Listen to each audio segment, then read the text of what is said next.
Hello everyone, welcome to our channel UP PCS resolve. So आज हम जो discuss करने वाले हैं वो है common sense elimination trick 6 technique. Before discussing this technique आपको कुछ चीजें पता होनी चाहिए। नॉलेज सबसे ज्यादा इंपॉर्टेंट है, तो अपनी नॉलेज पे वर्क करिएगा, फिर ये लॉजिकल गेसिंग वर्क करेगी। एंड ये ट्रिक्स जो भी मैं बता रहा हूँ 70 to 80% क्वेश्चन में वर्क करेगी। इसका मतलब है कि आप जब भी ये ट्रिक्स आएंगे आपको कुछ नेगेटिव में नहीं जाओगे, आप पॉजिटिव ही जाओगे। वो कितने भी मार्क्स हो सकते हैं बट वो पॉजिटिव में ही मार्क्स मिलेंगे। ठीक है, कुछ ना कुछ एडिशनल गेन करने को मिलेगा, क्योंकि हमें 200 में से 200 मार्क्स नहीं चाहिए, हमें सिर्फ कट ऑफ क्लियर करनी है। कट ऑफ क्लियर करने के लिए कुछ मार्क्स एडिशनल मिलने चाहिए, क्योंकि लोगों की cut off 2 marks 3 marks 4 marks इसमें से रह जाती है। So this will help you in giving extra marks. Extra marks कैसे मिले? So let's discuss question number 115। इससे पहले कि और एक चीज आप याद रखिएगा, आप इन वीडियोस को जब मल्टीपल टाइम्स देखेंगे, एक एक वीडियो को बार बार देखेंगे, तब आप जाके आपको दिल और दिमाग में बैठेगी। अगर आप सिर्फ वीडियो देख रहे हैं एक एक बार तो वो रट्टा मारने जैसा हो जाएगा, वो वर्क नहीं करेगा। जब आप इस वीडियो को मल्टीपल टाइम्स देखेंगे और एग्जाम में जब आप देने जाएंगे, मेरे स्टूडेंट्स का एक्सपीरियंस है, वो बोलते हैं सर मैंने एक एक वीडियो 3 3 4 4 बार देखी, तो जब मैं प्रीलिम्स में बैठने गया तो मुझे ऐसा लगा मैं पीवाई प्रीलिम्स का पीवाईक्यू ही सॉल्व कर रहा हूँ, पास्ट ईयर क्वेश्चन ही सॉल्व कर रहा हूँ। तो आप इतनी बार देख लेंगे तो आपको एग्जाम रियल एग्जाम में ऐसा लगेगा कि आप पास्ट ईयर की क्वेश्चन सॉल्व कर रहे हैं, इजीली अटेम्प्ट होगा। So let's discuss question number 115 में 2 लिस्ट दे रखी है, लिस्ट 1 लिस्ट 2। इसमें residential zone, silent zone, industrial zone, commercial area और उसके डेसिबल है। सो इसमें कॉमन सेंस लगाइए कि साइलेंट जोन, उसमें सबसे कम डेसिबल होना चाहिए, साइलेंट जोन है सो 50, बी का 150। और सबसे ज्यादा किसमें होना चाहिए? इंडस्ट्रियल एरिया में, क्योंकि मशीन्स होती हैं नॉइस करती हैं। सबसे ज्यादा इसमें कौन सा नंबर है? 70। सो सी का 4 होना चाहिए इंडस्ट्रियल, साइलेंट का 1 होना चाहिए 50 डेसिबल। आपको 2 ऑप्शन ही पता है, कॉमन सेंस लगा के आप इजीली ऑप्शन सी मार्क कर सकते हो। नेक्स्ट क्वेश्चन नंबर 31, इनमें से कौन से माउंटेन रेंजेस हिमालयन माउंटेन्स का पार्ट है, ये आपको बताना है। इसमें चोयू है, लोवात्सा है, अन्नामलई है, शिरुमली है। अब कॉमन सेंस लाके पता चला है कि जो 3 और 4 है, अन्नामलई और शिरुमली, ये साउथ इंडियन नेम है। ऐसा नहीं है कि मुझे ये आंसर पता है इसलिए मैं बता रहा हूँ। मैंने यूपीएससी और यूपीपीसीएस की कट ऑफ हमेशा इसलिए क्लियर कर पाया हूँ क्योंकि कॉमन सेंस ये था। ये सबको पास होता है, बस लोग रिस्क नहीं लेते, तो ये रिस्क लेना पड़ेगा कॉमन सेंस वाला। So answer can be easily mark 1 और 2। हिमाचल तिबेटियन, हिमाचली नेम है, सिक्किम वाले ऐसे माउंटेन्स के नेम्स होते हैं, इसलिए 1 और 2 विल बी करेक्ट। वो हिमालयन के पार्ट है, और जो अन्नामलई शिरुमली है ये साउथ इंडियन, वेस्टर्न घाट, ईस्टर्न घाट्स इसके पार्ट हो सकते हैं। ठीक है, नेक्स्ट क्वेश्चन नंबर 8 कि जो डीडीटी है वो क्या है? ठीक है, डीडीटी इज अ पॉल्यूटेंट। ठीक है, पॉल्यूटेंट है और ये बायो नहीं हो सकता, क्योंकि ये एनवायरमेंट में रह जाता है, बायोडिग्रेड नहीं होता है। So it's answer B, non biodegradable pollutant. So answer please ये मार्क करिएगा, नॉन बायोडिग्रेडेबल पॉल्यूटेंट। इसमें एक हिंट और है जो मैंने सिमिलर वाली, कि इसमें अधिकतर यूपीएससी में, यूपीपीसीएस में वो क्वेश्चन सही होते हैं जिसमें कुछ सिमिलर एलिमेंट होता है। उसके ऊपर हम कुछ वीडियोस और डिस्कस करने वाले हैं। अब इस ऑप्शन में देखेंगे बायोडिग्रेडेबल, बायोडिग्रेडेबल ऐसा कोई ऑप्शन है जिसमें सिमिलर सिमिलर ऑप्शन है।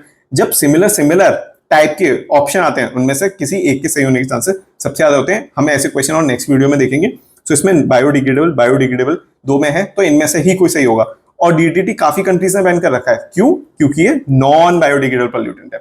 सो हमें सी और बी और सी में से पता चल गया सिमिलर टाइप्स ऑफ वर्ड है, उनमें से कोई एक सही होता है हमेशा। और नॉन बायोडिग्रेडेबल इसलिए क्योंकि हमें पता है डीडीटी बहुत कंट्रीज ने बैन करा है, पॉल्यूटेंट है, so non biodegradable. Next 5th, इनमें से कौन सा ट्री एनवायरमेंट के लिए डेंजरस है? नीम, बबूल, बनाना, यूकेलिप्टस। ये हमारे एंशिएंट वैदिक सिविलाइजेशन से आ रहा है कि नीम, बबूल और ये बनाना, ये जो सबसे बेनिफिशियल ट्रीज है ह्यूमंस के लिए भी, एनवायरमेंट के लिए भी। बट जो यूकेलिप्टस ट्री है ये इंडिया का नहीं है, इन्वेसिव फॉरेन स्पीशीज का है, बाहर से आया हुआ ट्री है जो वाटर बहुत ज्यादा ले लेता है। तो it's very bad for environment. तो आंसर विल बी बी। आप रिस्क लीजिए, बहुत इंपॉर्टेंट है, इजीली अटेम्प्ट किया जा सकता है। नेक्स्ट ये शिवन समुद्र और कल्पकम आर इंपॉर्टेंट फॉर, किसके लिए इंपॉर्टेंट है? अब ये बेसिक कॉमन सेंस, शिव समुद्र, शिव समुद्र क्वेश्चन में ही आपको आंसर दे रखा है। समुद्र, समुद्र का मतलब क्या होता है? Hydel power, hydro energy. तो शिव समुद्र हाइडल ही होगा। जब आपने हाइडल मार्क कर दिया तो किसी ऑप्शन में हाइडल आइडल है नहीं है, सिर्फ ए ऑप्शन ही ऐसे जिसमें हाइडल है। और हाइडल हमें कैसे मिला? समुद्र से।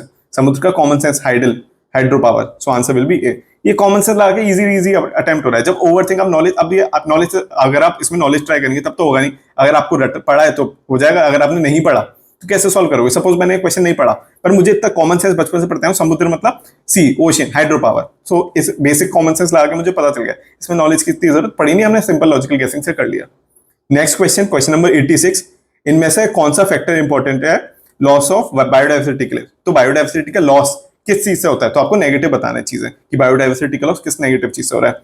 अब पेस्ट कंट्रोल तो अच्छी बात है कि जो पेस्ट है, गंदे ऑर्गेनिज्म है, उनको कंट्रोल कर रहे हैं। कंट्रोल ऑफ प्रेडेटर्स, ये भी अच्छी चीज है कि जो प्रेडेटर्स एनवायरमेंट को हम करें उनको कंट्रोल करें।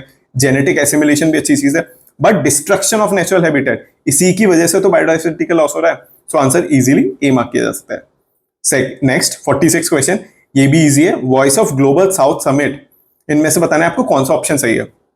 अब जो ग्लोबल साउथ समिट है तो साउथ की कंट्रीज कौन सी होती हैं, जैसे इंडिया है, अफ्रीका की कंट्रीज है, ये कंट्रीज डेवलपिंग है डेवलप्ड है, आप ये बताइए। डेवलपिंग है। डेवलप कंट्रीज कैसे, जैसे जापान हुआ, अमेरिका की कंट्रीज हुई, यूरोप की कंट्री, जो नॉर्थ है, ग्लोबल नॉर्थ है, वो डेवलप्ड कंट्रीज में आता है, और जो ग्लोबल साउथ है वो डेवलपिंग कंट्री में आता है। कॉमन सेंस है, इंडिया डेवलप कंट्री में आएगा, डेवलपिंग डेवलपिंग पता है ग्लोबल साउथ का पार्ट है। सो इंडिया होस्ट कर रहा है, तो इंडिया होस्ट करेगा तो वो डेवलप का करेगा, डेवलपिंग का करेगा, डेवलप्ड का करेगा। इंडिया डेवलपिंग कंट्री तो डेवलपिंग कंट्रीज का ही करेगा। So the global south is related to developed होना चाहिए, डेवलपिंग होना चाहिए, डेवलपिंग होना चाहिए, क्योंकि इंडिया होस्ट कर रहा है और India is a developing country. India का टारगेट है 2047 तक डेवलप्ड कंट्री होने का। सो इजीली कॉमन सेंस ला के आप इसको डिलीट कर सकते हो। सेकंड इज रॉन्ग ऑप्शन, क्योंकि ये टर्म्स ग्लोबल साउथ, इंडिया जो होस्ट कर रहा है, इंडिया डेवलपिंग है, तो वो डेवलपिंग का ही होस्ट करेगा, तो ग्लोबल साउथ का मतलब डेवलपिंग है, ठीक है। So one will be correct, और ये कॉमन सेंस लगा के भी कर सकते हैं। हम नेक्स्ट वीडियो में देखेंगे, अधिकतर जब नंबर्स आते हैं वो मोस्टली करेक्ट होते हैं। We will discuss in next video. So answer will be only one, और नाइदर वाले हो, नाइदर 1 और 2, ये बहुत सबसे कम चांसेस होते हैं करेक्ट होने के। ये नाइदर 1 और 2 भी करेक्ट होते हैं, बट इट्स लाइक 150 क्वेश्चन में से 2-3 क्वेश्चन में नाइदर 1 और 2 करेक्ट होता है। सो ये सबसे कम लाइक्लीहुड वाले होते हैं। अधिकतर बोथ 1 एंड 2 वाले सही होते हैं, या ओनली 1 ओनली 2 वाले सही होते हैं। नेक्स्ट क्वेश्चन, क्वेश्चन नंबर 120, ये भी ट्रिक से कर सकते हैं। कंट्री 1 में लिस्ट 1 में कंट्रीज दे रखी है, लिस्ट 2 में उनकी रैंकिंग दे रखी है। सो आपको बताना है कि कौन सी कंट्री कितना ज्यादा रेमिटेंस भेजती है। रेमिटेंस यानी इंडियंस लोग जब बाहर चले जाते हैं अपने घर पे कितना पैसा कौन सा कंट्री ज्यादा भिजवाता है। सो हमें पता है इंडिया फर्स्ट नंबर है, ये तो सबको कॉमन सेंस से पता होना चाहिए, क्योंकि इंडियंस लोग west Asia, Dubai, Saudi Arabia, Iran वगैरह में, और इंडियंस इतने सारे यूएसए, यूरोप में भी है, तो सबसे ज्यादा पैसा इंडिया मतलब बहुत ज्यादा माइग्रेट कर गए हैं अपॉर्चुनिटीज के लिए, तो सबसे ज्यादा पैसा वापस रेमिटेंसेस वही भेजते हैं। So first option will be C का 1 ऑप्शन। सी का 1 ऑप्शन किसमें, सी का 1 ऑप्शन सिर्फ इसी में है और किसी में नहीं है। अगर आपको किसी और ऑप्शन में भी इधर सपोज 1 लिखा होता, कंफ्यूजन हो जाता कि सर 2 ऑप्शन में सी का 1 है, सो हम उसमें आगे कैसे मार्क करते हैं। अब नेक्स्ट ऑप्शन, फिलीपींस बहुत छोटा कंट्री है, वो सबसे कम रेमिटेंस भेजेगा, but next second option Mexico होना चाहिए या चाइना होना चाहिए। सी चाइना के लोग बहुत कम बार हैं, developed China is very very developing, तो उसमें कम है, बट मैक्सिको यूएस से सराउंडेड है, तो आधे से ज्यादा मैक्सिको की पॉपुलेशन यूएसए में माइग्रेट करना चाहती है, इसलिए ट्रम्प साउथ का वॉल बनवा रहा है। साउथ वॉल क्यों बनवा रहे हैं, मैक्सिको से इतना ज्यादा माइग्रेशन यूएसए में होता है, तो इसलिए वो साउथ वॉल बनवा रहे हैं। तो सेकंड इज मैक्सिको, ठीक है, क्योंकि मैक्सिको काफी लोग यूएस में जाते हैं और वहां से रेमिटेंस मैक्सिको को भेजते हैं, क्योंकि मैक्सिको में इतनी अपॉर्चुनिटीज नहीं है। सो हम ये बता सकते हैं चाइना डेवलपिंग कंट्री है, तो चाइना के लोग बाहर जाते हैं, पर इंडिया और मैक्सिको से कम जाते हैं। तो first will be India, second Mexico, third China, fourth Philippines. Next question, आपको बताना है, ये लिस्ट स्टेट 1 की है और लिस्ट 2 है, वो आपको बताना है कि एक्सपेंडिचर ऑन इंफ्रास्ट्रक्चर कौन सी कंट्री कितना ज्यादा करती है। तो कौन सी कंट्री फर्स्ट नंबर पे सबसे ज्यादा, second, third, fourth. So common sense लगाना है। अगेन काफी लोग ये बोलते हैं मैच द फॉलोइंग में, सर कैसे पता है, फैक्चुअल क्वेश्चन है, कैसे सही होंगे, स्टेटमेंट में तो आपने बता दिया। सो कॉमन सेंस एलिमिनेशन ऐसी फैक्चुअल क्वेश्चन के लिए। अब कॉमन सेंस लगाओ, महाराष्ट्र, उत्तर प्रदेश, तमिलनाडु, कर्नाटका, कौन सी इंडिया में सबसे पॉपुलेटेड, सबसे बड़ी, सबसे पॉपुलेटेड स्टेट है।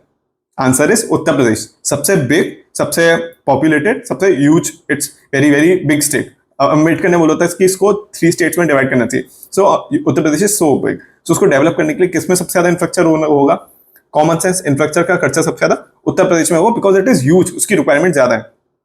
So answer is Uttar Pradesh का 1। अब बी का 1 किस में आ रहा है, बी का 1 इसमें आ रहा है, बी में आ रहा है, सी में आ रहा है। नेक्स्ट देखते हैं।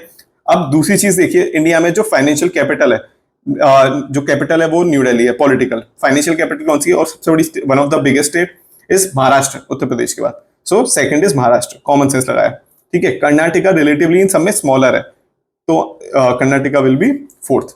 सो हमने कॉमन सेंस लगाया, आंसर विल बी बी। समझ आ गया। उत्तर प्रदेश सबसे ह्यूज पॉपुलेशन एरिया सब वाइज, सो ये सबसे फर्स्ट हो गई। महाराष्ट्र उसके बाद आती है फाइनेंशियल कैपिटल ऑफ इंडिया, सबसे मतलब बिग स्टेट है, economic engine of India second. So ये इजीली अटेम्प्ट किया जा सकता है कॉमन गेस, लॉजिकल गेसिंग से, थोड़ा रिस्क लेना पड़ेगा। नेक्स्ट क्वेश्चन, क्वेश्चन नंबर 123, इसमें पूछा है आपको करेक्ट बताना है, पहले क्वेश्चन पढ़ने से देख लो करेक्ट है इनकरेक्ट। करेक्ट बताना है कि आईसीटी बेस पे, इंफॉर्मेशन कम्युनिकेशन टेक्नोलॉजी बेस पे ई गवर्नेंस में क्या क्या बेनिफिट है, ये आपको बताना है।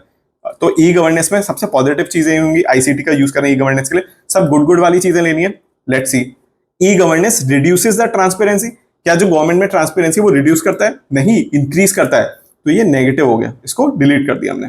सो फर्स्ट ऑप्शन डिलीट हुआ, ये गया। Second, e governance reduces the cost of governance, ये तो पॉजिटिव है।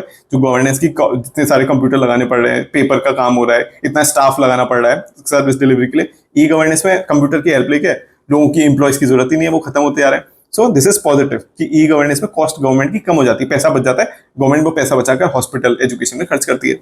Second is correct. Third, e governance increases citizen input to government, बिल्कुल सही, गवर्नमेंट ने माई गॉव वेबसाइट बना रखी है जिसमें आप गवर्नमेंट को अपनी सजेशन दे सकते हो। सो इट्स पॉजिटिव, सेकंड और थर्ड सही है। Fourth, E governance increases bureaucratic and red tapism, ये गलत है। सब ऑनलाइन प्रोसीजर है, पासपोर्ट अप्लाई करोगे, अपना नंबर डाल दिया, आपको पता चल जाएगा आपका पासपोर्ट किस स्टेज में है। तो ये रेड टेपिज्म को कम करता है। जब ई गवर्नेंस नहीं था, जब कंप्यूटर का लैपटॉप का यूज नहीं करते थे, तब आपको डिपेंडेंट होना पड़ता था सरकारी नौकर पे, अब वो नहीं है। सो दिस इज नेगेटिव, ये दोनों नेगेटिव है और ये दोनों पॉजिटिव है, सेकंड और थर्ड। सो हमें कौन सा चूज करना था, पॉजिटिव, ई गवर्नेंस की। सो आंसर विल बी 2 and 3। तो ये कॉमन सेंस लगा के इजीली होगा। देन क्वेश्चन नंबर 29, ये भी इजीली हो सकता है। लिस्ट 1 और लिस्ट 2 दे रखा है, अब इसको कैसे अटेम्प्ट करें, टफ लग रहा है देखने में, पर अटेम्प्ट करेंगे। सेकंड ऑप्शन पहले मैंने देखा, क्रायोफाइट स्टेपी। अब क्रायो का मुझे पता है, it is related to ice. India ने क्रायो इंजन स्पेस में भेजा था based on ice based. India पहले 1990s में इंडिया ने रशिया से टेक्नोलॉजी मांगने की कोशिश करी थी, क्रायो टेक्नोलॉजी, पर रशिया ने मना कर दिया था क्योंकि यूएसए ने उसको प्रेशर किया था। तो इंडिया ने खुद अपना क्रायो इंजन बनाया। इंडिया की जो GSLV सैटेलाइट है वो क्रायो इंजन पे ही ऐसे बेस्ड है। तो ये बेसिक नॉलेज है, पता है क्रायो आइस से रिलेटेड है। आइस किससे रिलेटेड है, Arctic tundra. Arctic is icy region, तो क्रायोफाइट स्टेपीज आर्टिक तुंद्रा, ये कॉमन सेंस लगा है। इंडिया का GSLV cryo ice technology, cryo is related to ice, so Arctic tundra is cryophyte steppe. Second B का 4। अब 2 option में। अब हम नेक्स्ट देखेंगे। अब जो पुस्सास ग्रासलैंड है, ये मुझे पता है, मैंने स्टेपीज प्रेरीज ये कहाँ है, ये बेसिक मैंने पढ़ा है। तो पुस्सास का मैंने पढ़ा था ग्रासलैंड हंगरी में, बहुत फेमस है। आप ल्यूसेंट में एनसीईआरटी में पढ़ा होगा, ये डायरेक्ट क्वेश्चन है ल्यूसेंट एनसीईआरटी का। तो पुस्ताजा ग्रासलैंड आर ऑफ हंगरी। अगर आपके 2 ऑप्शन पता चल गए तो आपको इन दोनों ऑप्शन की जानने की जरूरत ही नहीं। हम इन दोनों सिर्फ 2 ऑप्शन से इजीली मार्क कर सकते हैं, ऑप्शन 20 करें। सो इतना इजीली मार्क हो जाता है। अगर आपको थोड़े 1-2 एलिमिनेशन क्वेश्चन आप स्टेटमेंट पता है तो एलिमिनेशन से आप औरों को हटा सकते हो। आई होप ये सेशन आपको समझ आया होगा, if you have been able to understand. So next video हम अनदर ट्रिक लाएंगे। कल मैं एक वीडियो अपलोड करूंगा which will be related to doubt solving. काफी लोगों को काफी इस जर्नी में डाउट्स हैं, तो उसको सॉल्व करने के लिए I will be bringing next video tomorrow. So stay tuned, please like share and subscribe. आपका लाइक मुझे और मोटिवेट कर रहा है और इंस्पायर करता है कि मैं और वीडियोस जल्दी और ज्यादा बना सकूं। So please like it, share it with your friends and keep preparing. All the best for your exams. Let's meet in the next session. All the best.